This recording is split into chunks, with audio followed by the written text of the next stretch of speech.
Senator Joel Villanueva nilampaso sa Senator Risa Ontiveros at pumanig ito kay former President Rodrigo Duterte. Pero bago ang lahat, kung di pa kayo nakasubscribe sa aking channel, please do subscribe para mas updated kayo sa mga susunod kong mga videos.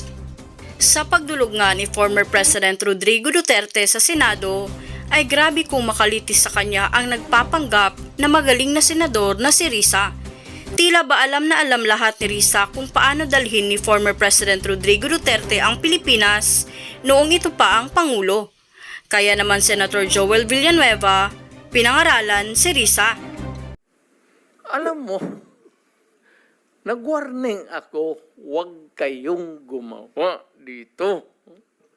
Kasi gusto ko ang Davao. Ang Davao was a very kawawa noon.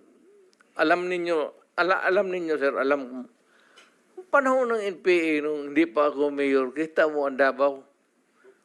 Left and right ang hold up, walang makalabas sa bahay. Pati mga pulis takot. Kasi nandyan yung mga NPA, pinapatay sila. Kaya sinabi ko, nag-agyat ako sa bukid, nung na-mayor ako, sabi ko, ayaw ko ng away sa inyo. Pero yung mga pamilya ninyo, nandyan sa syudad natin, yung mga top hunso ng Communist Party, bilangin ninyo sa ilan ang taga Davao. Saan ang pamilya nila? Sa Davao. Kaya umakyat ako sa bukid. Sinabi ko, stop it. Huwag ninyong patayin ang mga pulis ko kasi putang ina yung pamilya ninyo. Yayariin ko yan. Mr. Chair, if I may, dahil matagal na po yung sa NPA, kung maaring mag-follow-up question ako sa dating presidente Go ahead, Mr. Chair. Squad. Mr. Chair. Salamat Go ahead, kaayo, Senator Mr. Chair. Risa. Kanina sinabi nyo there were 7 people dun sa inyong self-described death squad. Ano po yung mga pangalan nila at paki-describe yung structure ng organization na sinet up nyo, yung death squad na iyon? Yung death squad ko? Ang death squad ko, ma'am, is, of course, it is organized.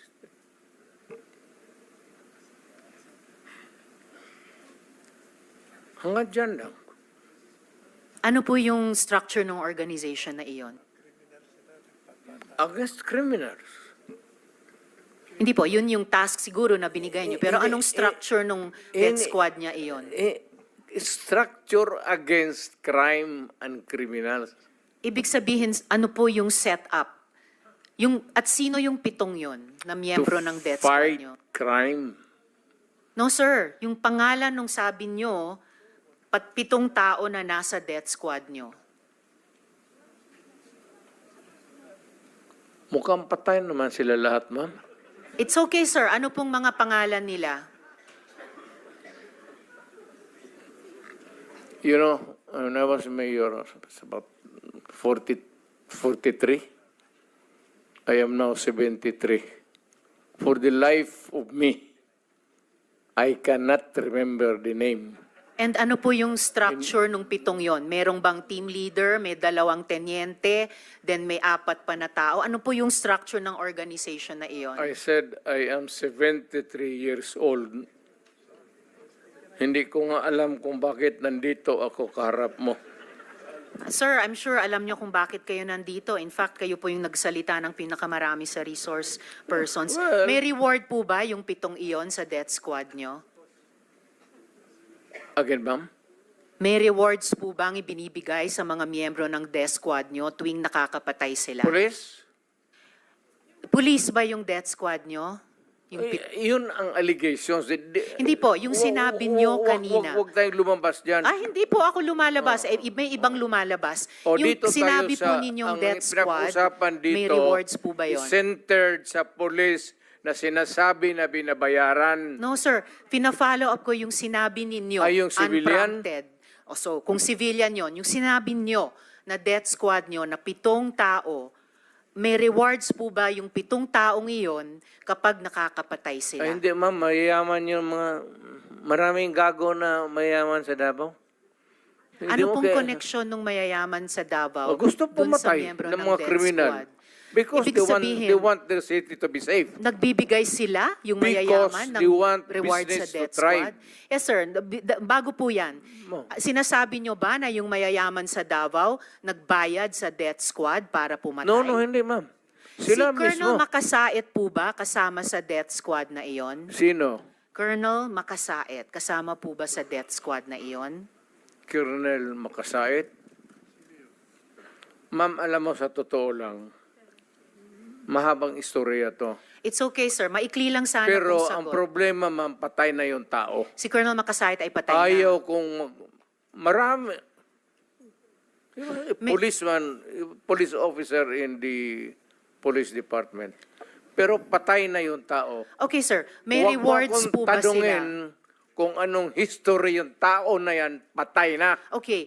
May rewards po ba sila, yung mga miyembro ng death squad nyo? Sino? Ako? Magbigay? Yung 7 miyembro, kung sino man ang nagbigay, may rewards ba sila kapag pumapatay sila? Walang reward, ma'am, kung Walang police rewards. yan. Lalo Hindi na ho. police. Bakit Wag- ako magbigay ng reward sa mga... Hindi po. Trabaho Paiba-iba po nila yung yan. sinasagot nyo eh. Hindi ko tinatanong yung mga pulis. Oo. Tinatanong ko po yung mga miyembro ng death squad nyo. Ah. Binabayaran ba sila kapag nakakapatay sila? Wala. Wala. Okay. So, libre lang yung May I remind the pagpatay. Senator, this is just an intervention. Yeah, sorry. We have to I follow, apologize, we have Mr. to Chair. follow the Yes, order. I Yes, please, submit, please. Mr. Okay. Chair. The time for Senator Estrada has expired. Senator Villanueva for just an interjection. Mr. Chair. Mr. Chairman, I've been here for more than 4 hours, and according to the ground rules set by the chairperson himself, we will be staying here only until 4 in the afternoon. So The we latest. we only have about 38 minutes, and I'm the only senator who did not make any opening statement. And just to expedite the deliberation, Mr. Chairman, may I just be allowed to move that my opening statement be inserted into the records? Comsec, please. Please accommodate Yes, Senator yes, Villanueva. Mr. Chairman. And let me just state for the record, Mr. Chairman, our consistency in this particular issue, Mr. Chairman. Since time immemorial, we have been very keen and very serious in our intention to address the problem of illegal drugs. And that is why war on drugs per se is a very noble intention, worthy, Mr. President, Mr. Chairman, of our support, yung war on drugs. Importante lang talaga nakikita natin yung tamang implementasyon at makita din natin, Mr. President, yung root cause of the problem. And that's the main reason why we are all here today. And partly, Mr. President, may I just put also into the record the importance of emphasizing the need to build the capacity of our law enforcement agencies. And I have been consistent with that since 2016, Mr. President, when I became a member of this August Chamber, for our enforcement agencies to uphold human rights as a core part of their operations and training. And number 2, we have been pushing for independent and impartial internal affairs service to thoroughly investigate police misconduct and prevent further brutality. And last but not the least, Mr. President, that I'd like to raise and put into the records is that there have been so many articles and positions that I have been espousing, and we have been calling the government since the day I became a public official, Mr. President. We've been urging our government to view drug or substance abuse to the lens of social justice and public health. Ito po'y base sa mga datos na nakuha natin na talagang isa sa pangunahing dahilan sa paglulong ng ating mga kababayan sa paggamit ng droga ay ang kahirapan po sa buhay. So I would just like to put that on record. If you would allow me, Mr. President, and I think next in line is Senator Bato de la Rosa, who is also having a reservation that this presentation would be your vice chair for today's hearing, Mr. Chairman. May I just ask one question, Mr. President? If Yes, I will use your my chairman's colleague- discretion. Ask your question. Yes, Mr. President. Thank you very much. We are very honored that our former president is here with us, sir. Thank you for being here with us, and I just noticed yung pong sinabi niyo po kanina, and I'm humbled and grateful na binanggit po ninyo, Mr. President, kanina na yung programa and war on drugs hindi naman perpekto, at sinabi niyo po na meron ding mga kakulangan at pagkakamali. May we know, just one question, Mr. President. Kung kayo po yung tatanungin, Mr. President, ano po yung mga binabanggit niyo po kanina na hindi perpekto, may mga mali po, at ano po yung gusto niyong ibahagi sa amin bilang mga legislators to address these concerns, Mr. President? Thank you. Sir, hindi tayo nakulang sa batas. Kumpleto tayo. I've been, once upon a time, also a congressman, prosecutor, fiscal, lahat na. Dinaanan ko na lahat, sir. It is really the determination sa local officials.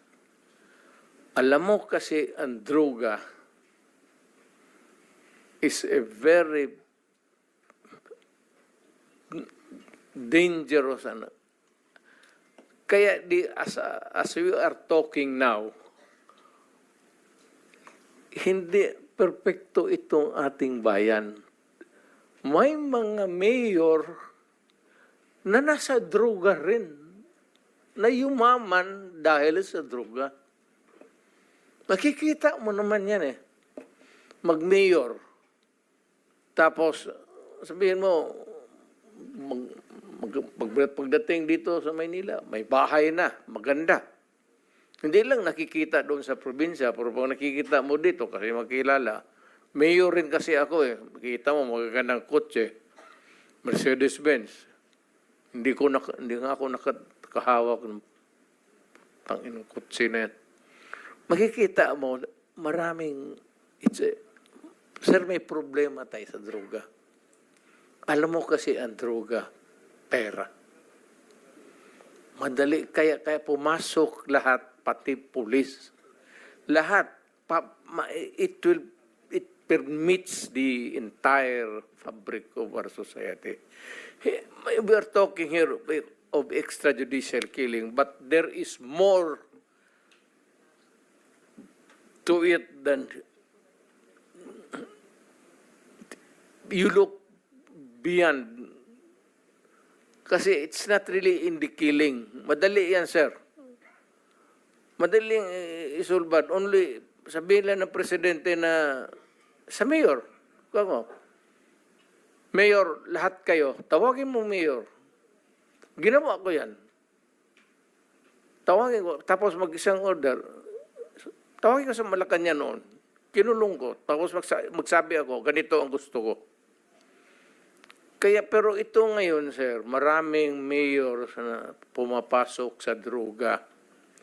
Kasi nga, pera.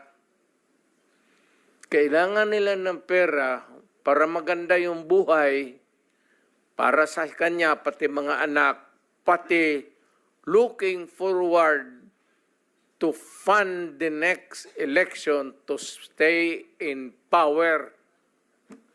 Ganon ang kultura ng Pilipinas. Hindi lahat. Maraming mayor na matitino. Pero marami dyan pumapasok sa droga or they are on the take for the money. Kaya tignan mo lang, kung hindi doon sa kanilang probinsya, dito mo tignan sa Maynila. Kasi ako, mayor kasi ako, marami akong kilalang mayor. I cannot talk about the governors. Yung mayor lang, kasi may mayor, siligman kami. Kung makikita mo lang paglabas ng patatawag kami sa Malacanang, paglabasan niyan, tinitignan ko lang yung mga kotse lang nila. Mercedes-Benz. Hindi naman ako nagmilit, pero ako, sorry, Joseph. Thank you, Mr. President. Mr. President, yung binanggit niyo po, no, hindi ho perpekto, may mali, At ang unang pumapasok sa isip nyo na mali ay yung binanggit nyo po, determination from the LGU side, Mr. President. And when you say determination from the LGU side, sila po ba kasama ho dito yung implementasyon ng nais nyong polisiya para durugin yung pong at i-address at linisin yung mga drug syndicates, Mr. President? Sir, depende po sa karakter ng mayor. Kasi may mga mayor na, yung complacent, tapos ayaw ng always looking forward to re-election, ayaw ng gulo, ayaw na magkakaroon ng problema. So itong mayor na kung gusto niya talaga mawala yung droga, ako noon, nung na-mayor ako, I was not looking toward a re-election. Wala sa isip ko yun. Ayan sila, si Bato. Nung nag-mayor ako, sabi ko, hindi ako interesado na ma-re-elected. Putang ina, magtrabaho tayong lahat. Ito ang gusto ko. Pati kayo mga pulis, putang, papatayin ko kayo litsi. Huwag ninyo akong... Kasi pagka-mayor ka na,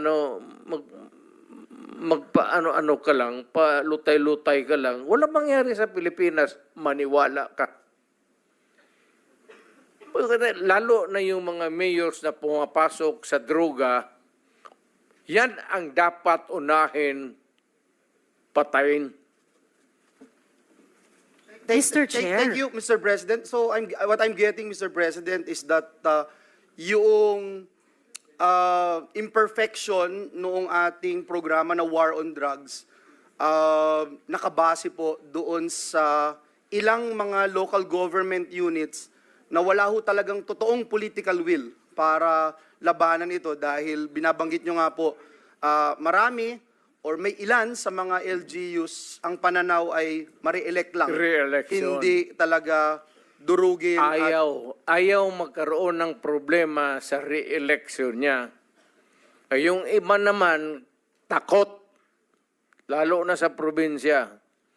Lalo na yung nagninegosyo ng droga, may mga baril, tapos may tao.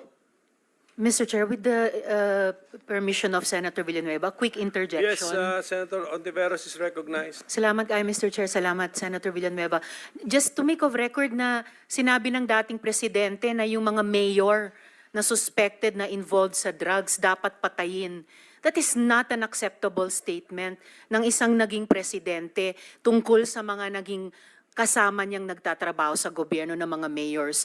For everyone, whether mayor, whether maliit na drug suspect, kahit pa yung mga high-value targets, may due process.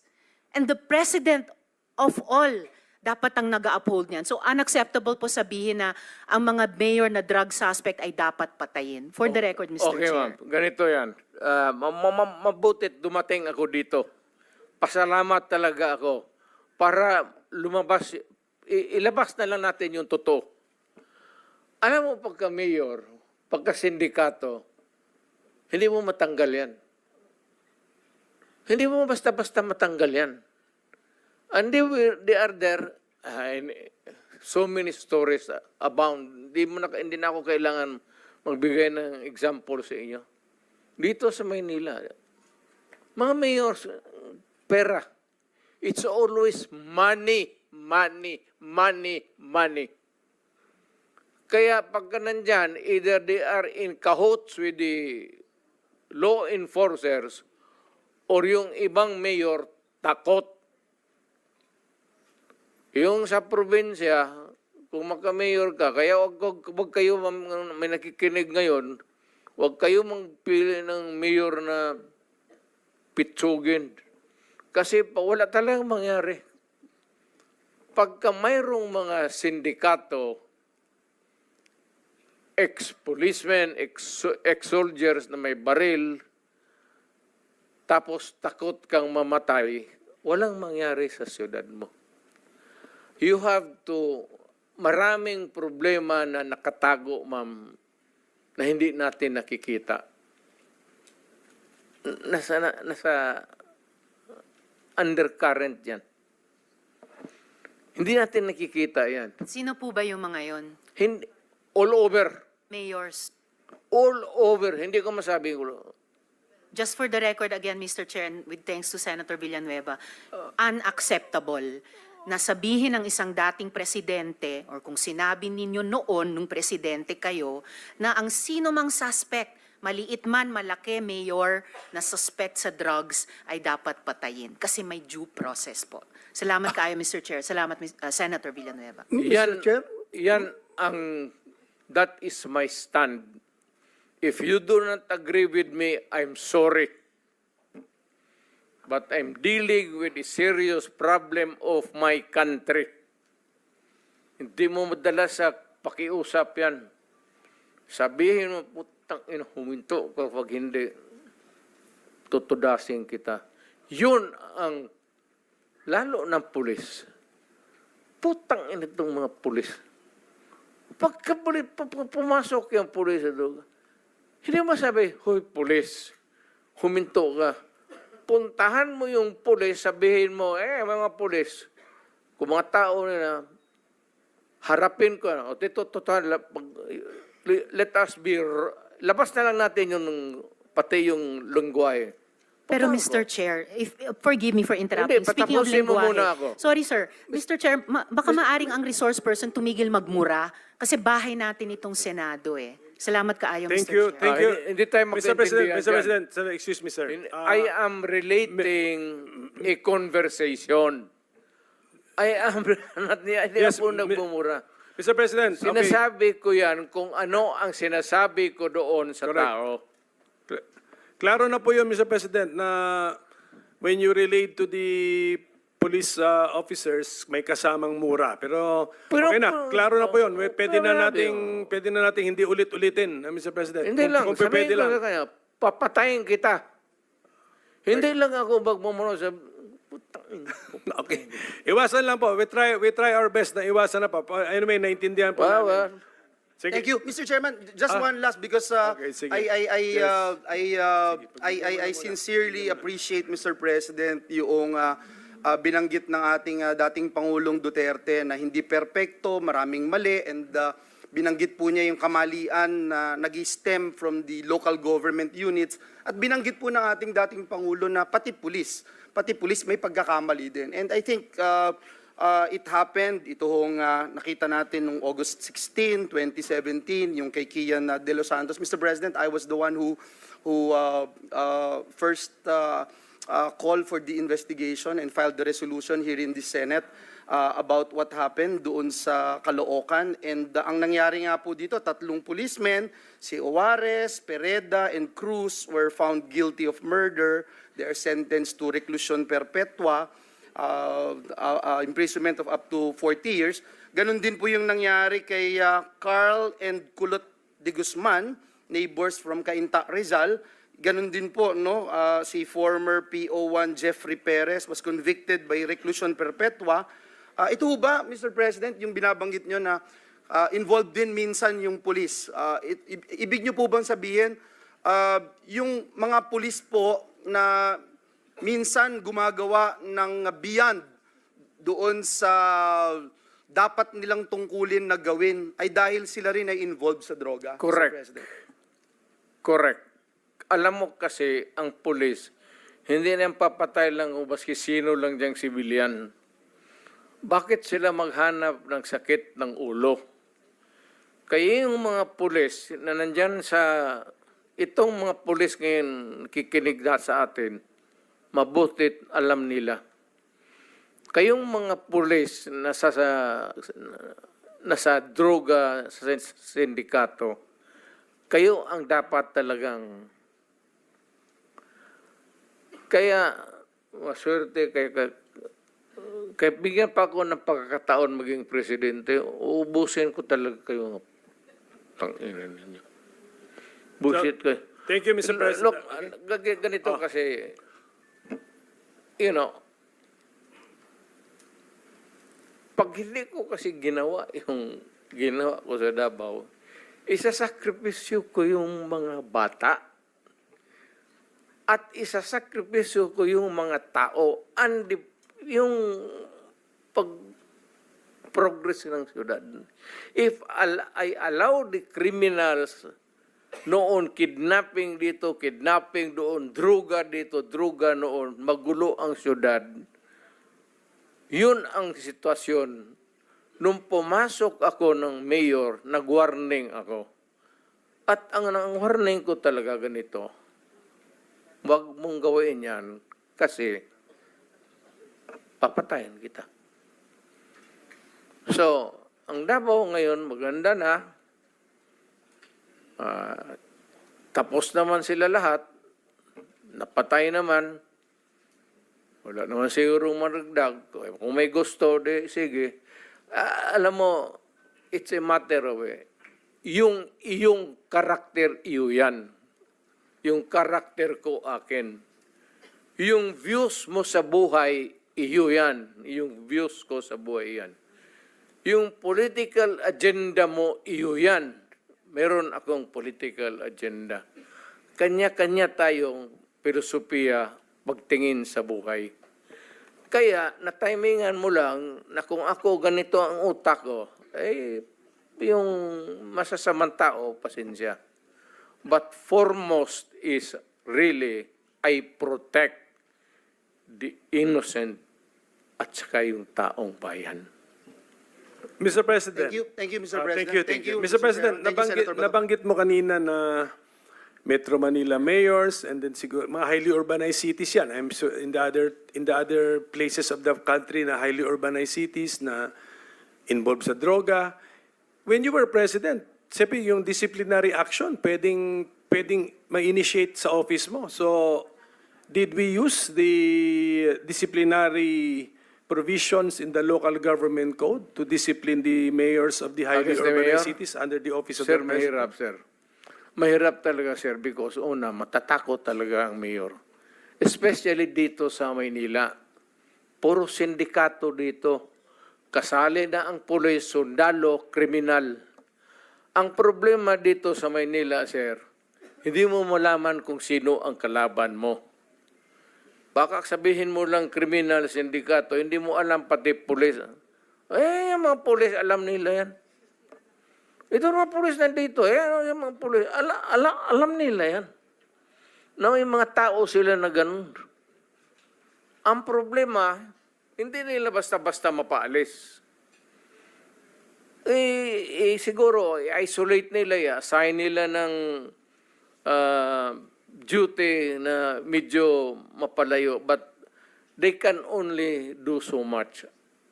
Pero paglabas ng opisina yan, sir, may baril, may authority, and they come into contact with criminals, yun ang problema ng bayan. Mr. President, did we use the disciplinary power or authority of the office of the president over these highly urbanized city local government officials during your term as 6 years? Did you use it? Mahirap, sir, yung kung mayor. Yes, mayor.